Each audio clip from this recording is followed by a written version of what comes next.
Jonny, congratulations, off and running here at the match play. Just sum up your emotions for us after that. Yeah, it's fantastic, to be honest. Watching Nathan go out yesterday, we were both finalists here 2 years back and we're defending money. So, the pressure's on, definitely. And, obviously playing Martin, got a credit to that. He's one of the German, number ones and a great dart player. So I knew I had a hard task tonight, and it showed. I had to have a good start, and I did. 4-1 up at the first break, and I think that helped me a lot because Martin was clawing back. Like, he never gives up. He's a hard player to beat, and I'm glad to get over that line. When you see the two big shocks on opening night, and then this afternoon all the seeds go, is there then extra pressure on you guys in this evening session? Yeah, obviously it is, but there's 32 players in this competition that can win a tournament, so there's no easy game. We're all here to lift that trophy at the end of the day, and I think, okay, you see Luke Humphries, the world number one, go out yesterday. Would you put money on that? Probably not, but if that starts, it's what people have put, the likes of the two Lukes, the MVGs, that's what they've put for us to play. And, if you're not hitting the best of your ability at the right times, you ain't going to win matches. So, I got a smile on my face this week. We saw you at the end there look quite emotional. Why was that? Because it was just a round one game. Why that much emotion for just an early stage game here at the match play? Because usually I lose in the first round. I've only passed the first round once, so it's a lot of emotion. Look, we know that you're playing well at the moment. We saw the game you lost against Gara on the Euro Tour, but those levels are there. If you hit those kind of levels for the rest of the tournament, you must feel that you're a real danger here. Yeah, 100%. I always believe. If I had a 60 average, I still believe. But it's like, you have to believe. There's a smile on my face. I'm playing loose darts, if that makes sense, because my arm is just loose. It's not tight trying to put darts into trebles. It's like, just let them go. And when they just let them go, I play a bit better. So hopefully I can let them go, all this week. So cross fingers. Darts has been very much dubbed a young man's sport recently, but the form you're showing, Gary and so on, does that just show that you boys are still dangerous? Yeah, it's 36 the other week. So no, generally, is it a young man's game?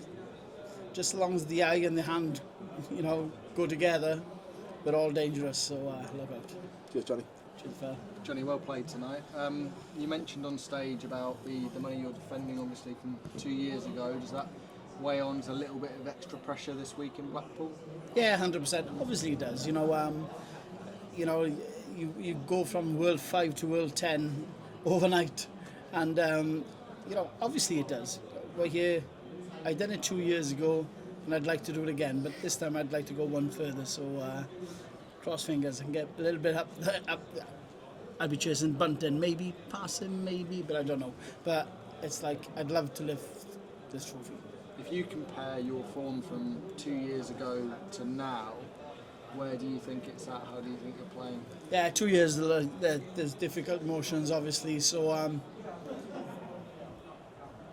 hopefully this year I can just run free and cross fingers I can do it. Jonny, when you obviously see some past winners going out and big names going out, do they give you confidence that it's an open field and you think it could be anyone's this year?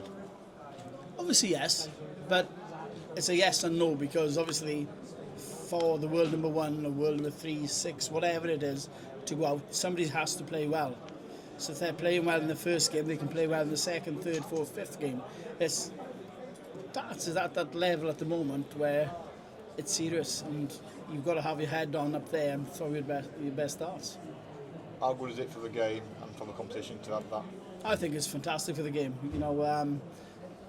For us as players, there's no lazy practicing, there's no lazy games. You have to be at your best.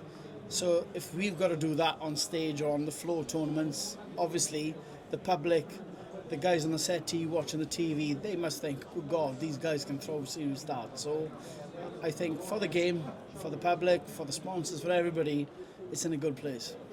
Does the fact that you've been here before, you reach the final, can give you a bit of confidence? You just think back to sort of that run and think, I know exactly what I can do on this stage. Yeah, I've been there once. Usually I'm gone home on the second day, but no, generally, all jokes aside, I've been there once. I want it again. I'd love to. That feeling 2 years back against Nathan on that, that final night when they announced your name as the finalists. There's no better feeling, But there could be, because I could have lifted the trophy. But it's a great. You feel important, if that makes sense. You think I could actually play this game, and I failed that night. But all fairness to Nathan, he was brilliant. So when you get to that final night, you've done something right. And how much you just love it here as a place? And I love it. But to me, it's one of the best tournaments because, it's low ceilings, it's atmosphere, serious darts fans. They know when to chant, they know how to chant, they know what songs to sing. Brilliant, fair play. Thank you. Thank you.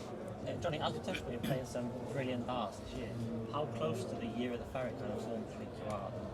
I don't know. I need to win the Masters first. But no, generally, listen. I'm playing good darts. I've got a smile on my face. I'm confident. What more do you need? Who knows? Hopefully, I can win the Worlds. You've been to the Masters final, World Cup final. You must feel that next time. Yeah, hopefully, 100%. I believe in it. I'd be daft not to believe in it because, I'm playing well. So cross fingers. Thank you, mate. Hello, Johnny. Paul, how are you? Well done, that was all right. He scored average players. You did well. Yeah. I'm only joking, mate. That's absolutely brilliant. You brought in a game, a big TV event, a game of that high quality, where both players are playing so well. Does it come to your mind about your record in that competition, in that venue? Yeah, I think it does. Yeah, I think it does because you start thinking. I was 4-1 up, but I was thinking, come on, John, keep running, put pressure on him. All of a sudden, you're looking at your score and he's catching you back up. Obviously you're thinking, right, you need to relax, you need to let go. What have you done in the first leg's different to this leg? You obviously think a lot, but that's the quality of Martin Schindler, that's the quality of players these days. They're not going to let you run away with anything. So you play your best game, you've got a good chance of winning. Well, we spoke last week, you knew it was going to be a tough match, but had you have lost that, would it have affected the size of your extension? Yeah, I have to. No, generally I wouldn't have finished at the top. No, listen, I'm here to try and win some money. I'm here to try and win the massive cup of Phil Taylor's Cup. So hopefully, cross fingers, Jonny Clayton. A player of your esteem and how ferocious you are and how good you are. We need a new more masculine nickname now than the Ferret. No, everybody knows me as the The Ferret. Lion or something, or the aggressive ostrich.